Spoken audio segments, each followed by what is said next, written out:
का प्रश्न क्रमांक 3 करेंगे, जिसमें देखिए एक ठेकेदार बच्चों को खेलने के लिए पार्क में 2 फिसलन पट्टी लगाना चाहती है। किस प्रकार की बनाना चाहती है? 2 लगाना चाहती है। जिसमें कैसे बनाएगी? 5 वर्ष से कम बच्चों के लिए तो वहां 1.5 मीटर की बनाएगी। कितनी ऊंचाई की बनाएगी? 1.5 मीटर की ऊंचाई। और उसके साथ जो भूमि के साथ कोण बनाता है वो 30 डिग्री का बनाएगी। दूसरी जो फिसलन पट्टी है वो कैसे बनाएगी? 5 वर्ष से अधिक उम्र के बच्चों के लिए वह 3 मीटर की ऊंचाई पर, कितने मीटर की ऊंचाई की बनाएगी? 3 मीटर। लेकिन जो भूमि के साथ उसका झुकाव है वो कितना हो जाएगा? 60 डिग्री। तो हम फिसलन पट्टी बना लेते हैं। सबसे पहले देखिए, मान लीजिए ये क्या है? 1.5 मीटर की हाइट पे बनाना चाहती है। कितने मीटर की हाइट पे बनाना चाहती है? 1.5 मीटर की। ठीक, 1.5 मीटर की ऊंचाई हो गई ऊंचाई। इसके बाद वहां पे क्या बोला उसने? कितने डिग्री का कोण बन रहा है? 30 डिग्री का। तो 30 डिग्री का कोण बनने के लिए ये हो जाएगा 30 डिग्री का कोण। नाम करेंगे ए बी सी। यहां पर बनेगा 90 डिग्री। ये किन बच्चों के लिए हो गई? 5 वर्ष से कम बच्चों के लिए। तो पहले हमें क्या ज्ञात करना है? फिसलन पट्टी की लंबाई, ये आपको ज्ञात करना है। इसको निकाल लेते हैं, फिर दूसरी फिसलन पट्टी बनाएंगे। चलिए, सबसे पहले क्या करोगे आप? त्रिभुज। कौन सा त्रिभुज लोगे आप? ए बी सी। ए बी सी में क्या लेना है आपको? कौन सी साइड निकालना वो देखिए। आपको फिसलन पट्टी वाली ये साइड निकालनी है। इसको क्या बोलोगे आप? कर्ण। ये हो जाएगा आपका लंब। तो आपको कर्ण और लंब वाला सूत्र लगाना है। और कर्ण और लंब वाला सूत्र आता है साइन या कोसेक में। तो हम साइन का उपयोग करेंगे। किसका उपयोग करेंगे? साइन का। तो आप क्या लिखोगे? साइन। यहां पर क्या लिखा हुआ है आपका? किसके साथ एंगल बन रहा है? ए के साथ। तो आप ए लिख दोगे। साइन का सूत्र क्या होता है? लंब बटे कर्ण। तो लंब क्या है हमारा? आप चाहो तो लिख लीजिए, बटे कर्ण हो जाएगा। ये हो जाएगा आपका साइन। ए कितने डिग्री का एंगल है? 30 डिग्री का एंगल है। लंबाई क्या है उसकी? 1.5 मीटर की लंबाई है, तो आप 1.5 मीटर लिख देना। कर्ण क्या माना आपने? AC माना। बस साइन 30 की वैल्यू क्या होती है? साइन 30 की वैल्यू होती है 1/2। यहां पर हो जाएगा आपका 1.5 और ये हो जाएगा AC। किसकी वैल्यू निकालनी है आपको? AC की वैल्यू निकालनी है। तो AC का गुणा किस में करोगे? 1 में करोगे। और 1.5 का गुणा किस में करोगे? 2 में करोगे। तो 1.5 कितना हो जाएगा? 3 हो जाएगा। तो AC की वैल्यू क्या आ जाएगी? 3 मीटर। मतलब आपने जो पहली जो फिसलन पट्टी की जो लंबाई रहेगी वो कितने मीटर की रहेगी? 3 मीटर की। अब हम 5 वर्ष से अधिक बच्चों के लिए बनाना चाहते हैं, तो उसके लिए कितने डिग्री का कोण बनेगा? 60 डिग्री का कोण बनेगा। और जो फिसलन पट्टी की जो हाइट कितनी रहेगी उसमें? 3 मीटर की ऊंचाई पर फिसलन पट्टी लगानी है। तो मान लीजिए ये हम उन बच्चों के लिए बना रहे हैं जो 5 वर्ष से अधिक वाले हैं। ये कितने मीटर का हो गया हमारा? 3 मीटर का हो गया। कितने डिग्री का कोण बन रहा है? 60 डिग्री का कोण बन रहा है। तो देखिए अब आप,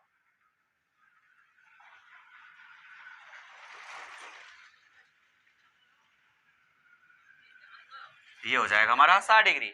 यहां पर आपने क्या माना था? A B C. यहां पर क्या मानोगे? पी क्यू आर मान लीजिए। क्या मानोगे? पी क्यू और ये हो जाएगा आर। यहां पर होता है आपका 90 डिग्री। ठीक है, ये आपने पहली फिसलन पट्टी निकाल ली है। अब आप दूसरी फिसलन पट्टी निकालोगे तो कौन सा त्रिभुज के द्वारा निकलेगी? ये P Q R. P Q R में क्या देखोगे? पी क्यू आर में वही आपको सूत्र यूज करना है। किसका सूत्र यूज करना है? साइन का।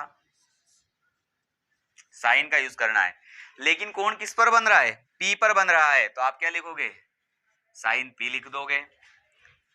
सूत्र आपको पता है, लंब बटे कर्ण होता है। तो लंब क्या है आपका? 3। कर्ण क्या है आपका? P R.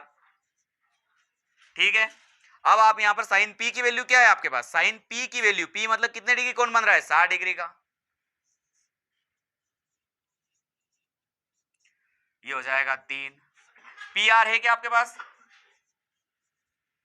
ठीक, साइन 60 की वैल्यू क्या होती है? साइन 60 की वैल्यू होती है आपके पास √3 बटे 2 बराबर, ये हो जाएगा आपका 3, ये हो जाएगा हमारा पी आर। अब आपको क्या करना है, पी आर की वैल्यू निकालनी है। तो इसके लिए आपको क्या करना है, इसके लिए आपको पी आर को यहां ले जाना है और √3 को पी आर के स्थान पर ले जाना है। ठीक है, दूसरा काम 3 का गुणा 2 में करना है, 3 दूनी 6 हो जाएगा। पी आर के स्थान पर कौन आ जाएगा, पी आर के स्थान पर √3 आ जाएगा। यहां पर क्या बचेगा आपका, पी आर बचेगा। अब करना क्या है, आपको पहले से पता है कि √3 बटे में नहीं होना चाहिए, इसके लिए इसका हम परिमेयकरण कर देंगे। क्या कर देंगे हम, परिमेयकरण कर देंगे। तो यहां पर भी √3 लिख दीजिए और यहां पर भी लिख दीजिए। तो पी आर आपके पास है, इसका गुणा इसमें करोगे तो क्या बन जाएगा, 6 √3 बन जाएगा। √3 का गुणा √3 में करोगे तो क्या आएगा, 3 आ जाएगा। अब आपको 3 से 6 को डिवाइड करना है, तो आपका आंसर आ जाएगा 3 दूनी 6 आ जाएगा। तो पी आर की वैल्यू क्या आ गई, 2√3। मतलब जो दूसरी फिसलन पट्टी है उसकी लंबाई आ गई 2√3 और पहली वाले की लंबाई आ गई 3 मीटर। ठीक है, यही हो जाएंगे आपके आंसर। अब हम चौथा प्रश्न हल कर रहे हैं, जिसमें लिखा हुआ है कि भूमि के एक बिंदु से जो मीनार के पाद बिंदु से 30 मीटर की दूरी पर है, तो मीनार के शिखर का उन्नयन कोण कितने डिग्री का होता है। तो आपको मीनार की ऊंचाई ज्ञात करना है। तो सबसे पहले मीनार बनाइए, क्या बनाएंगे हम, मीनार बना लेते हैं।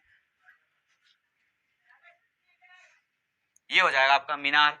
अब इसमें मीनार तो हो गया, इसके बाद देखो क्या लिखा हुआ है, भूमि के एक बिंदु से जो मीनार के पाद बिंदु, मतलब जो मीनार का जो नीचे वाला हिस्सा होता है उससे 30 मीटर की दूरी पर है।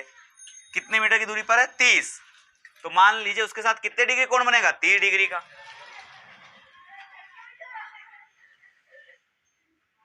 30 मीटर की दूरी पर है और ये हो जाएगा उसका उन्नयन कोण हो जाएगा।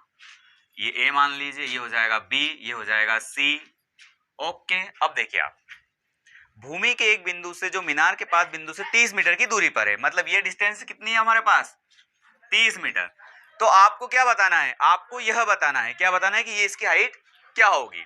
चलिए, अब हम कौन सा त्रिभुज बना आपके पास, त्रिभुज बना आपके पास ए बी सी। तो उसका वर्णन कर देंगे, क्या लिखोगे आप, त्रिभुज ए बी सी में कौन सी साइड निकालना है आपको, हाइट निकालना है। तो लंबाई और आधार का प्रयोग करना है, लंबाई और आधार का प्रयोग करना है। तो लंबाई और आधार कौन से सूत्र में आती है, टेन में। यहां पर 3 बिंदु ए बी सी, आप किसका यूज करोगे, आप ए का यूज करोगे। तो आप क्या लिखोगे, टेन ए। ये हो जाएगा आपका बी सी, आधार हो जाएगा आपका ए बी। टेन ए की वैल्यू क्या है, मतलब कोण कितने डिग्री का बन रहा है, 30 डिग्री का बन रहा है। बीसी की वैल्यू क्या है, बीसी की वैल्यू हमारे पास नहीं है और बीसी की वैल्यू ही निकालना है। ए भी हो जाएगा हमारा 30 मीटर।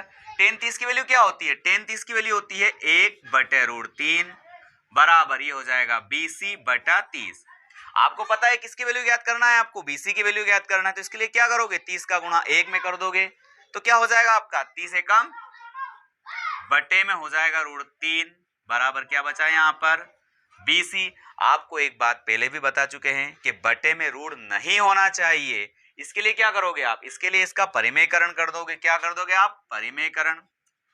परिमेयकरण किसका होता है, जो बटे में संख्या होती है उसका परिमेयकरण होता है। तो √3 का 2 बार गुणा कर देंगे। अब आप देखिए 30 का गुणा किस में करना है, √3 में। तो क्या आ जाएगा, 30 √3 आ जाएगा। √3 का √3 में करोगे तो क्या आएगा, ओनली 3 आ जाएगा। बराबर क्या लिखना है आपको, बीसी। आप बीसी इधर लिखो या इधर लिखो, कोई परेशानी नहीं है। 3 एकम 3, 0 की 0। इस 3 से ये कितनी बार कट जाएगा, 10 बार। तो बीसी की वैल्यू आ जाएगी 10√3, ये हो जाएगा मीटर और यही हो जाएगा आपका आंसर। ठीक है।